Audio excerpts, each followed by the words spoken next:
आज हम लोग ट्रिगोनोमेट्री के एप्लीकेशंस को कैसे अप्लाइड करेंगे किसी गिवन क्वेश्चंस के अकॉर्डिंग, उस पर काम करेंगे। समझिए कि हमारे पास एक ट्राइंगल है सर, राइट एंगल ट्राइंगल। ये है नहीं सर, ये अकॉर्डिंग टू गिवन क्वेश्चंस, उसके कंडीशंस के अकॉर्डिंग एक ट्राइंगल का फॉर्मेशन हमने किया और कौन सी चीज कहाँ दी है उसके अकॉर्डिंग हमने किया। अब समझिए, इसको तुम लोग नयन कोण बोलेंगे नीचे से है सर, ये थीटा दिया हुआ हो, ये ABC हमारा एक ट्राइंगल है, ये 90 डिग्री है। अगर हमारे गिवन क्वेश्चंस के अकॉर्डिंग ये वैल्यू पता है, समझो ये डाटा गिवन है हमको और ये डाटा गिवन है, अगर ये दोनों डाटा गिवन है हमको और सर ये थीटा पूछा, तो ये सर जिस थीटा के लिए P है, थीटा के लिए B है, तो sir P/B means tan theta को अप्लाइड करेंगे, इस हिसाब से निकालेंगे। ठीक है, अब समझिए कि अब इस P को हटा दीजिए। अब ये B हमको है सर और ये H पता है हमको, ठीक है ना। तो इस थीटा के लिए सर जी ये B है और ये H तो भैया फिक्स है, 90 डिग्री के सामने का साइड है, तो इसके लिए हम लोग सर जी B/H का यूज करेंगे और B/H सर जी कॉस के लिए यूज होता है, तो कॉस थीटा यूज करेंगे। फिर इस तरीके से हम यहाँ थीटा फाइंड आउट करेंगे। अब समझिए ऐसा कि सर ये B हमको नहीं पता है, ठीक है, और ये P पता है। क्वेश्चन को हमको दिया गया, उस क्वेश्चन को हमने एज अ डायग्राम इस तरीके से शो किया। उसके बाद पता चला भैया कि ये पता है हमको A से B की लेंथ पता है P और A से C की लेंथ पता है H। थीटा पता कीजिए, आप उन्नयन कोण पता कीजिए इसका, तो सर ये P और H पता है ना, तो P/H this is sine theta. तो यहां पर सर हम लोग थीटा निकालने के लिए साइन थीटा यूज करेंगे। उसके बाद हमको सर इस दोनों के रेशियो के अकॉर्डिंग थीटा की वैल्यू निकलेगी। ठीक है, अब कैसे कैसे चीजें होती है वो समझिए। अभी तो हमने बोला सर P और B पता है तो ये यूज कर लिया, B और H पता है तो ये यूज कर लिया, P और H पता है तो ये यूज साइन थीटा यूज कर लिया, ठीक है ना। अब कभी कभी क्या करेगा, तो थीटा पता है हमको, ठीक है ना, और P पता है और हमको ये वाली वैल्यू पूछ दी, ये वाली लेंथ पूछ दिया हमसे, ठीक है ना। इसके लिए क्या करेंगे सर, अब चूंकि ये P है और थीटा के लिए B है, सर जी P और B का रेशियो सर जी tan थीटा रख के सर जी फिर से P भी निकालेंगे। इसके जस्ट रिवर्स चीजें करेंगे तो फिर से हमको गिवन साइड में से अगर एक साइड अननोन है तो वो फाइंड आउट हो जाएगा हमको, ठीक है। अब हमने ये चीजें समझा दी आपको। ये जो कंडीशंस होंगे वो क्वेश्चंस के अकॉर्डिंग आएंगे। आपको क्वेश्चन को पढ़ के अच्छे तरीके से उसको एज अ डायग्राम शो करना है कि कोई ऊर्ध्वाधर चीजें हैं, मतलब खड़ी है भाई, तो वो ये दिया हुआ डाटा है। कुछ शैडो बन रही है सर जी, तो वो इस तरीके से बनेगी, ठीक है ना।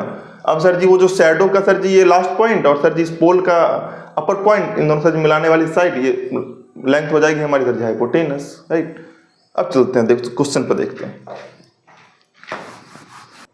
अब सोचिए कि हमारा एक क्वेश्चन ऐसे दिया कि सर एक ऊर्ध्वाधर स्तंभ है या पोल है जिसकी लेंथ 2 मीटर है, ठीक, और ये पोल जो एक शैडो फॉर्म कर रही, छाया बना रही है, जिसकी लेंथ जो है सर जी 2√3 मीटर है। तो बोला कि प्रकाश स्रोत से इसका उन्नयन कोण ज्ञात करें, ठीक है ना। देखिए बात बताइए, उन्नयन कोण सर ये बना, इसके लिए इस थीटा के लिए सर जी किसका काम कर रहा है, तो P का काम कर रहा है, ये सर B का काम कर रहा है ना।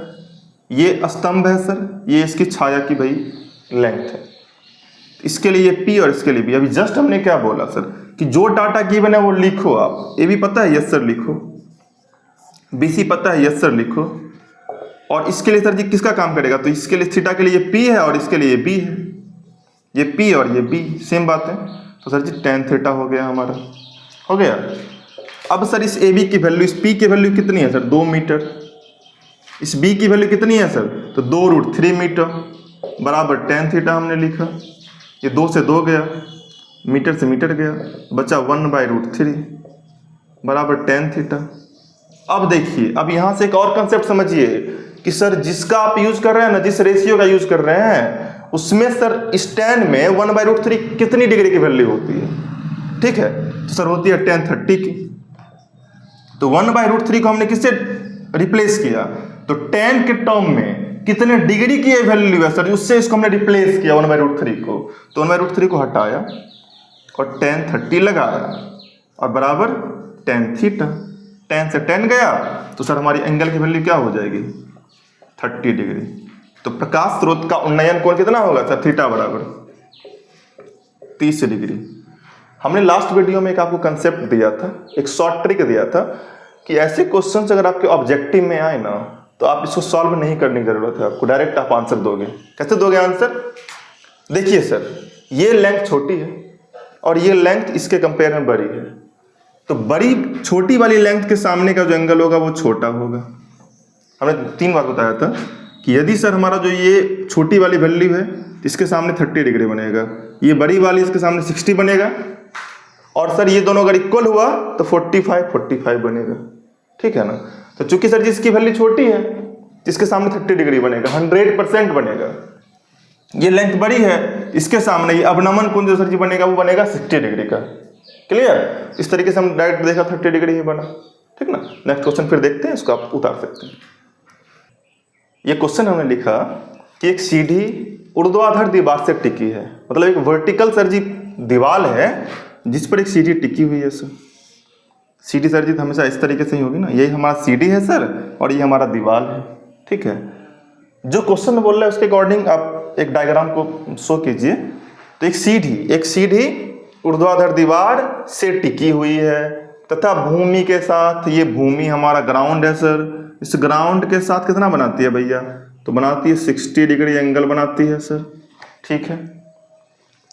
सीढ़ी का निचला सिरा दीवार से, ये सीढ़ी है, इसका निचला सिरा इस दीवार से 3.5 मीटर की दूरी पर है। ठीक है ना? तो क्या पूछा? सीढ़ी की लंबाई। सीढ़ी तो यही है ना हमारा सर, तो भैया ये हमारा ABC है, इसमें BC हमारा क्या है सर? CD। ये पूछ रहा है हमसे। एक बात बताइए, हमने कंसेप्ट क्या दिया कि सर यदि ऐसा हो कि ये दिया हुआ थीटा दिया हो और ये पूछ रहा हो सर, तो इस थीटा के लिए सर जी ये तो P था, ये B है और ये H है। B पता है, H पूछ रहा है हमसे, मतलब B और H का कॉम्बिनेशन बन रहा है सर जी। तो B और H का कॉम्बिनेशन किस में बनेगा? तो कॉस में बनेगा, कॉस थीटा में बनेगा ना जी। कंसेप्ट क्लियर है? क्वेश्चन हमारा सर समझ में आ गया अगर आपको, तो फिर से अब डायग्राम बना लीजिए। डायग्राम बनाने के बाद कौन सा कंडीशन दिया हुआ है उसके अकॉर्डिंग क्या पूछ रहा है वो देखिए। थीटा दिया है, अच्छी बात है, इसके लिए P, इसके लिए B और H पूछ रहा है। B पता है, H पूछ रहा है, तो B/H का रेशियो ले लेते हैं, cos ले लिया हमने। अब देखिए सर जी, जो BC है हमारा, BC, H हमारा सर जी AC है, ये AC, CD की लंबाई, और थीटा सर 60 डिग्री है, हमने cos 60 डिग्री। BC की वैल्यू सर जी कितनी है? 3.5 मीटर है। AC की वैल्यू पता नहीं सर, cos 60 की वैल्यू होती है 1/2। अब इतना तो आपको याद रखना ही पड़ेगा सर, cos 60 का वैल्यू 1/2। अब क्या करेंगे सर? तो ये हमको पता करना है AC की वैल्यू, तो AC गुने 1 क्रॉस में AC, और 3.5 गुने 2 हो जाएगा हमारा 7 मीटर। तो CD की लंबाई कितनी निकल के आ गई?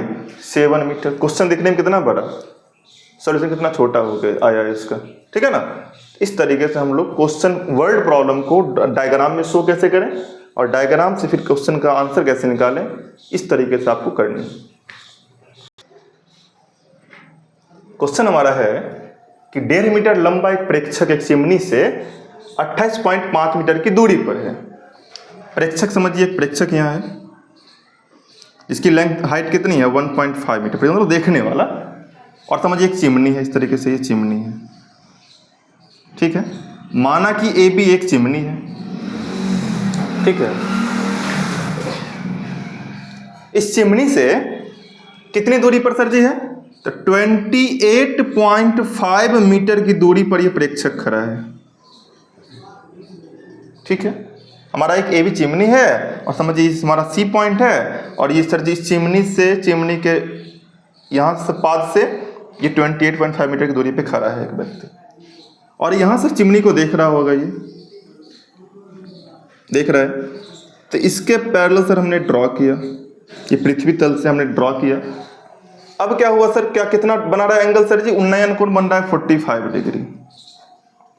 देखिए हमने ट्रिक बताया था कि यदि ऐसा कुछ हो, अगर 28.5 ये भी होगा सर, क्लियर। और अगर ये 45 हुआ ना, तो सर इस थीटा के लिए परपेंडिकुलर है कि नहीं है सर, इस थीटा के लिए बेस है। तो अगर ये 45 हुआ तो जितनी लेंथ इसकी उतनी ही लेंथ इसकी होती है, हमने बता रखा है आपको। ठीक है, ऐसे बना देते हैं यहाँ भी, ठीक है ना। तो ये थीटा सर जी हमारा ये है। तो देखिए सर जी हमारा अगर ये ए बी सी समझो, इसको हमने ओ मान लिया, इसको हमने एम मान लिया, ठीक है। तो समझिए ट्राइंगल ए ओ एम में एंगल एम बराबर क्या सर जी हमारा थीटा है। तो इस थीटा के लिए सर, इस थीटा के लिए ये बेस और ये परपेंडिकुलर, और हमको पूछ क्या रहा है सर, चिमनी की ऊंचाई पता, चिमनी तो हमारी यही है ना सर, तो ये पता कर लेंगे। और 1.5 ये है तो 1.5 ये भी हो जाएगा, इसमें ऐड कर देंगे, सिंपल सा बात है।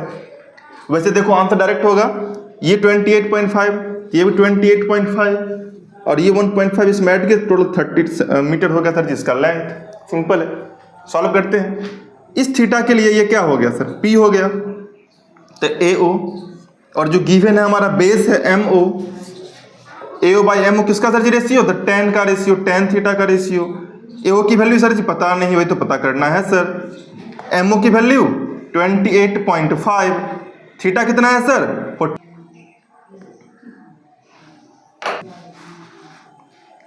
और थीटा सर हमारा 45 डिग्री, तो 45 डिग्री हो गया। अब AO की वैल्यू निकालनी है, तो AO बाई 28.5 और tan 45 का वैल्यू होता है 1। अब सर जी क्रॉस गुना करेंगे तो AO इक्वल टू आ जाएगा 28.5 मीटर। इसकी वैल्यू क्या आ गई सर 28.5 मीटर। हमने बोला था ना कि सर 45, तो इसकी वैल्यू के बराबर इसकी वैल्यू। हमसे पूछ क्या रहा है सर, चिमनी की ऊंचाई, चिमनी ये हमारा पूरा है, अतः चिमनी की ऊंचाई AB equal to AO plus OB, तो 28.5, और सर इसकी जितनी लेंथ उतनी लेंथ इसकी भी है सर, प्लस 1.5 बराबर 30 मीटर हो गया चिमनी की ऊंचाई। इसी तरीके से हम लोग क्वेश्चन को देखना है, डायग्राम बनाना है सर, उसके बाद इसके हिसाब से सर कौन सी वैल्यू आ रही, कौन सी रेशियोज आ रही है, उसके बाद हमको ऑटोमेटिक आंसर निकल के बाहर आ जाएगा।